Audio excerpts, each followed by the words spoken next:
It was supposed to be just one dance, but the way she held my hand made me question everything I thought I knew about connection. I almost didn't go out that evening. The day had been long, the kind that leaves a dull echo in your head, and I was tempted to stay home and let the hours pass quietly.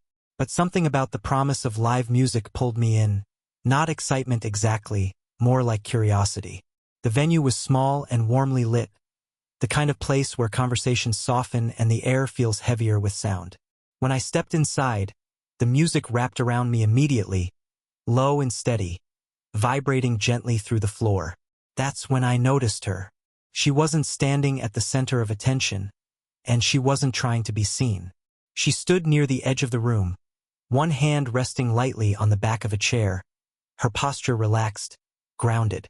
There was a calm confidence in the way she observed the room, as if she had nothing to prove and nowhere else she needed to be. Her hair caught the light when she turned her head, and her smile, subtle, knowing, appeared only when something genuinely amused her. I told myself not to stare. Still, my eyes found her again and again, drawn by something I couldn't quite name. When our gazes finally met, it wasn't abrupt. It unfolded slowly, like both of us realized at the same moment what was happening. She didn't look away. Instead, her smile softened, and for a second the noise around us seemed to dull. Then she moved toward me. The space between us closed without urgency. Up close, her presence felt steady, reassuring. Her voice, when she spoke, was warm and even. "Would you like to dance?" she asked, tilting her head slightly, as if she already knew the answer but wanted to hear it anyway. I hesitated just a beat too long. Not because I didn't want to, but because I suddenly felt aware of myself. My age, my inexperience, the quiet assumptions people make without saying them out loud. She noticed.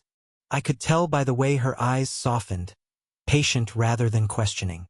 Before I could overthink it, she extended her hand. Her fingers were warm when they wrapped around mine, her touch confident but gentle, like she was inviting rather than leading. That simple contact sent a small, unexpected current through me. Not excitement, something calmer, something grounding. As she guided me toward the dance floor, her thumb brushed lightly against the side of my hand, an unconscious gesture that somehow felt intentional. The music shifted, slow and steady, and we stopped just short of the crowd. She turned to face me, still holding my hand, giving me space to breathe, to decide. Up close, I noticed the faint scent of her perfume, warm, understated, and the quiet assurance in her eyes. At first, my body didn't know what to do with the music. I could feel the rhythm clearly, a slow, steady pulse, but translating that into movement felt awkward, like trying to speak a language I understood but had never practiced out loud. I stood a little too stiff, shoulders tight, unsure where my hands belonged or how close was too close. She noticed immediately. She didn't correct me with words. Instead, she shifted slightly, stepping closer just enough that I could feel the warmth of her presence without being overwhelmed by it. Her hand rested lightly against my shoulder, fingers relaxed, not pressing, just there. The other remained in mine, steady and warm, anchoring me. When she met my eyes, there was no impatience in her expression, only reassurance. "Just listen," she said softly, almost into the space between us. "Your body already knows." I exhaled, letting my shoulders drop. Slowly, I followed her lead, not in steps but in feeling. She moved with an ease that came from familiarity, from years of understanding how to let music carry her instead of fighting it. She didn't pull me along or spin me dramatically. She adjusted to my pace, matching me where I was, letting me find my balance beside her. When I missed a step, she laughed quietly, not at me, but with me. The sound was gentle, unguarded, and it loosened something inside my chest. Her hand slid from my shoulder to my upper arm, fingers resting there with an easy confidence. That small shift sent a ripple of awareness through me. I could feel the heat of her skin through the thin fabric of my shirt, the way her touch grounded me in the moment. The dance floor was crowded, but it didn't feel that way. The music wrapped around us, muffling the rest of the room, and gradually my movements began to sync with hers. Not perfectly, but honestly. Our steps aligned, then drifted, then found each other again. There was something intimate about that quiet coordination, about learning how to move together without speaking. I noticed the details then. The subtle sway of her hips guided by the music, the way her breathing stayed slow and even, the faint pressure of her thumb occasionally brushing against my hand. Each small gesture felt deliberate, thoughtful, as if she was constantly checking in without making it obvious. At one point, she leaned in slightly, close enough that I could hear her breath beneath the music. "See," she murmured. "You're doing fine." Her words weren't praise. They were reassurance, and somehow that meant more. I felt my confidence grow, not because I was impressing her, but because she made space for me to be myself. The tension in my chest eased, replaced by something warmer, steadier. By the time the song ended, I realized I hadn't been thinking about how I looked or what others might see. I had been fully there, in the movement, in the closeness, in the quiet understanding forming between us. And as we slowed to a stop, still standing close, I knew I wasn't just learning her rhythm. When the song ended, neither of us stepped away right away. There was a brief pause, the kind that doesn't feel awkward, just unfinished. She was the one who broke it, gently, suggesting we find somewhere quieter. I nodded, grateful for the chance to breathe, and we moved together toward the edge of the room where the music softened into a distant hum. We found a small table tucked near the wall, far enough from the speakers that conversation didn't require effort.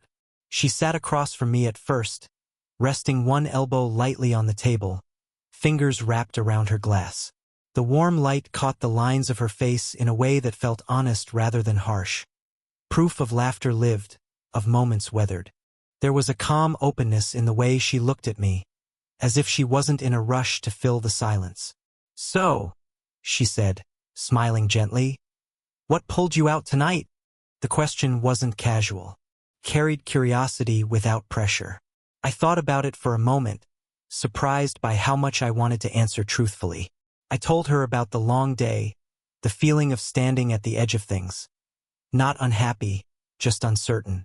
She listened without interrupting, her attention steady, eyes never drifting past me. When I finished, she nodded slowly, like she understood more than I'd actually said. She shared pieces of her own life then. Not a full story, not explanations, just moments. Responsibilities that had shaped her. Choices she'd made with confidence, and others she'd questioned later. There was strength in the way she spoke, but also softness, an awareness of vulnerability she didn't try to hide. It struck me how different that felt from the conversations I was used to, how little she performed, how fully present she was. At some point, she shifted her chair slightly closer. The movement was subtle, but I noticed. Her knee brushed mine beneath the table, just briefly, and neither of us pulled away. The contact sent a quiet spark through me. Not startling, just warm. I became aware of the space between us shrinking, not physically so much as emotionally. I admitted things I didn't usually say out loud, fears about choosing the wrong path, about not becoming who I thought I should be by now. Saying it felt risky, like handing something fragile across the table. She received it carefully. Her hand reached out, resting near mine, not touching yet, close enough to be felt. "That uncertainty," she said softly, "it doesn't disappear. You just learn to walk with it." Her words settled into me slowly. She wasn't offering solutions, just understanding. And somehow that felt more intimate than reassurance ever could. When her fingers finally brushed mine, light, unhurried, it felt natural, earned. I turned my hand slightly, and she let our fingers rest together, relaxed and easy. Around us, glasses clinked, laughter rose and fell, but it all felt distant. The world had narrowed to this quiet exchange. Shared honesty, soft smiles, the simple comfort of being seen without expectation. In that moment, I realized the connection forming between us wasn't about the dance anymore. It was about the stillness, the trust, the way silence between us felt full instead of empty. And as we sat there, hands resting together, I knew something meaningful had already begun. The longer we sat there, the more aware I became of the room again. Not in a sudden way, but gradually, like sound seeping back in after a moment of quiet. Laughter drifted past us, chairs scraped against the floor, and somewhere behind me someone raised their voice over the music. Life continued around us, and with it came a subtle shift inside my chest. I noticed the looks before I consciously named them. A glance that lingered a second too long. A raised eyebrow from across the room. Nothing openly judgmental, just curiosity mixed with assumption. I wondered what people saw when they looked at us sitting there, hands resting close, bodies angled toward each other. I felt my posture change slightly, shoulders tightening without permission. She noticed instantly. She always seemed to notice when something shifted in me. Her expression didn't change, but her hand moved, not to mine this time, but to my forearm. Her fingers wrapped around it gently, the contact firm enough to be grounding, soft enough to feel reassuring. The warmth of her touch cut through the noise in my head. "Hey!" she said quietly, her voice calm. "You're miles away." I hesitated, unsure how to explain something that felt both real and imagined. I glanced around again, then back at her. "I just started thinking," I admitted, "about how this looks." She followed my gaze for a moment, taking in the room with an ease that came from experience. When she looked back at me, there was no defensiveness in her eyes, just understanding. She didn't dismiss my concern or brush it aside. Instead, she leaned in slightly, closing the space between us so that the rest of the room faded into the background again. "People will always look," she said softly. "They usually see what they expect to see." Her words weren't heavy. They were matter-of-fact, grounded in lived truth. I felt a mix of relief and discomfort. Relief that she understood, discomfort that she was already so familiar with navigating moments like this. It made me aware of the differences between us in a new way. Not just age but experience, perspective. I wondered if she felt exposed sitting with me, if the same thoughts crossed her mind. As if sensing the question, her thumb traced a slow, absent line along my forearm. The gesture was intimate but restrained, a quiet way of saying she was here, present, unashamed. "What matters," she continued, her voice low, "is whether you're comfortable, not them." I searched her face, looking for any sign of hesitation. There was none. She wasn't pushing. She wasn't asking me to be braver than I felt. She was simply offering me the choice. I inhaled slowly, letting myself feel the room again. The music, the warmth, her touch anchoring me. The looks didn't disappear, but their weight lessened. I realized the tension wasn't coming from her or the situation. It was coming from my own fear of being seen before I was ready. "I'm still here," I said quietly. Her smile was small, but genuine. She didn't squeeze my arm or lean closer. She just let her hand stay where it was, steady and calm. And in that moment, I felt something shift. Not the world around us, but my place within it. When the next song began, it felt different, slower, softer, as if the room itself had exhaled. The lights dimmed just enough to blur the edges of everything, and conversations lowered instinctively, like everyone sensed the shift. She glanced toward the dance floor, then back at me, her expression unreadable but warm. "Come," she said gently, standing and offering her hand again. This time I didn't hesitate. Her fingers curled around mine with familiar ease, and as we stepped back into the open space, I felt a quiet certainty settle in my chest. The crowd had thinned, couples swaying closer now, movements unhurried. She turned to face me, and without a word, we closed the distance between us. Not abruptly, not deliberately, just naturally. My hand rested at her waist, tentative at first, giving her time to adjust. She did, leaning in just enough to let me know it was welcome. The fabric of her dress was soft beneath my palm, warm from the heat of the room. Her other hand slid up my arm, settling near my shoulder, her touch light but sure. We weren't dancing so much as moving together, letting the music guide us in small, shared motions. There was a stillness between us that felt intimate. Her head tilted slightly toward me, close enough that I could feel her breath against my collarbone when she exhaled. I became acutely aware of my own breathing, how it slowed to match hers. Every movement felt amplified, the subtle shift of her weight, the gentle sway of our bodies, the way her fingers flexed once, almost unconsciously, against my shoulder.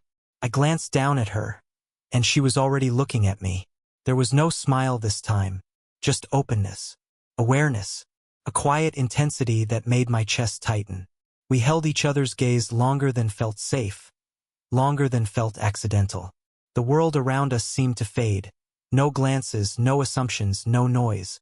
Just the music and the space we were sharing inside it. She leaned closer, her cheek brushing lightly against my chest. The contact was brief, feather-soft, but it sent a steady warmth through me.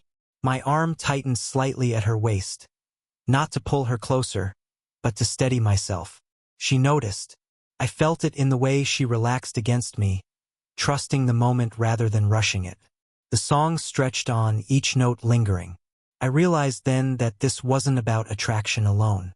It was about permission, the quiet, mutual choice to stay right here, to let the tension exist without needing to resolve it immediately. The closeness wasn't urgent. It was deliberate. When the final note faded, neither of us moved right away. We remained there, still connected, breathing in the same small space. Finally, she lifted her head and smiled, soft, almost shy, as if surprised by the depth of what had just passed between us. "That was—" she began, then stopped, shaking her head slightly. We stepped outside together without discussing it, as if we both needed the same thing at the same time. The air was cooler, brushing against my skin and pulling me fully back into my body. The sounds of the venue softened behind us, replaced by distant traffic and the occasional burst of laughter drifting through the open door. Under the muted glow of streetlights, everything felt slower, more deliberate. She leaned against the railing nearby, folding her arms loosely, not closed off, just thoughtful. I stood beside her, close enough that our shoulders nearly touched. For a moment, neither of us spoke. The silence wasn't heavy. It felt necessary, like a breath taken before saying something that mattered. "I didn't expect tonight," she said finally, her voice calm but honest. "I almost didn't come out." I smiled faintly at that. "Me too." She turned toward me then, really looking at me. Up close, I could see the quiet vulnerability she carried beneath her confidence. Not uncertainty, but awareness. The kind that comes from having lived enough to know that moments like this don't happen often. "I want to be careful," she continued. "Not because this feels wrong, but because it feels real." Her words landed gently, but they stayed with me. I appreciated that she wasn't rushing ahead, wasn't pretending this was simpler than it was. I swallowed, choosing my next words slowly. "I don't feel confused," I said, "just aware, and maybe a little surprised by how steady this feels." She smiled at that, a small, genuine smile that reached her eyes. The tension in her shoulders eased, and she stepped closer, closing the space we'd been carefully respecting all evening. Her hand lifted, hesitating for just a second before resting lightly against my chest. I could feel the warmth of her palm through my shirt, the quiet rhythm of my heartbeat beneath it. "I'm glad," she said softly. I covered her hand with mine, not pressing, just holding it there. The contact felt grounding, intimate in a way that had nothing to do with urgency. We stood like that for a moment, connected by touch and honesty rather than movement. She leaned in then, wrapping her arms around my shoulders in a full, unguarded hug. I returned it instinctively, my arms settling around her back. She fit there easily, her cheek resting briefly against my chest. I felt her exhale, slow and deep, and realized I was doing the same. The hug lingered, not clinging, not hesitant. When she finally pulled back, her hands remained at my sides, thumbs brushing lightly as if neither of us was ready to let go completely. "We don't have to define anything tonight," she said. "I just didn't want to leave without saying that this mattered to me." "It mattered to me too," I replied without hesitation. She nodded, satisfied, and stepped back just enough to look at me fully. There was no promise made, no dramatic declaration, just understanding. When she smiled again, it carried warmth and something quieter, certainty. The days that followed carried a different weight. Not heavy, but meaningful. I found myself replaying small moments from that night when I wasn't trying to. The way she laughed softly when I missed a step, the calm certainty in her voice, the warmth of her hand resting against my chest. It wasn't longing in the dramatic sense. It was reflection, like something inside me had been gently rearranged. We didn't rush to define what had happened. Instead, we let it breathe. When we met again, it was simple. No grand plan, no expectations attached. Just coffee in the late afternoon, sunlight spilling through the windows. She arrived with the same quiet confidence, but there was an ease between us now, a familiarity that hadn't existed before. When she greeted me, her hand brushed my arm naturally, and she didn't pull it away right away. That small contact said more than words could have. We sat close, not touching constantly, but aware of each other in a way that felt intentional. Our shoulders met occasionally, and each time they did, neither of us shifted away. Conversation flowed easily, not just about life or plans, but about observations, memories, things we usually keep to ourselves. There was laughter, but also pauses that felt comfortable, even welcome. At one point, the cafe grew quieter, and she leaned slightly toward me, resting her head briefly against my shoulder. The gesture was unannounced, natural, and it sent a calm warmth through my chest. I didn't move. I just let myself be there, feeling the steady rise and fall of her breath, the quiet trust in that closeness. "I like how this feels," she said softly, almost to herself. "So do I," I replied. There was no fear in saying it this time. As the sun dipped lower, we walked together outside. Our hands found each other easily, fingers interlacing without ceremony. Felt earned, not rushed, not tentative. Just right. We moved at the same pace, steps matching, as if that rhythm we'd found on the dance floor had followed us here. I realized then that the fire she'd sparked wasn't wild or consuming. It was steady, warm, the kind that doesn't burn out quickly because it isn't fed by impulse alone. It was built on awareness, respect, and the choice to keep showing up honestly. When we stopped to say goodbye, she turned toward me, her hands resting lightly at my sides. She searched my face for a moment, then smiled. Not shy, not guarded, certain. "We'll see where this goes," she said. "Yeah," I answered. "We will." She kissed my cheek again, gentle and unhurried, and this time it felt like a beginning rather than a farewell. As she walked away, I didn't feel the urge to chase the moment or cling to it. I felt grounded, because some connections don't announce themselves loudly. They settle in quietly, reshaping you over time. If this story stayed with you, let me know by tapping like, and subscribe for more slow burn romances that unfold quietly, honestly, and deeply.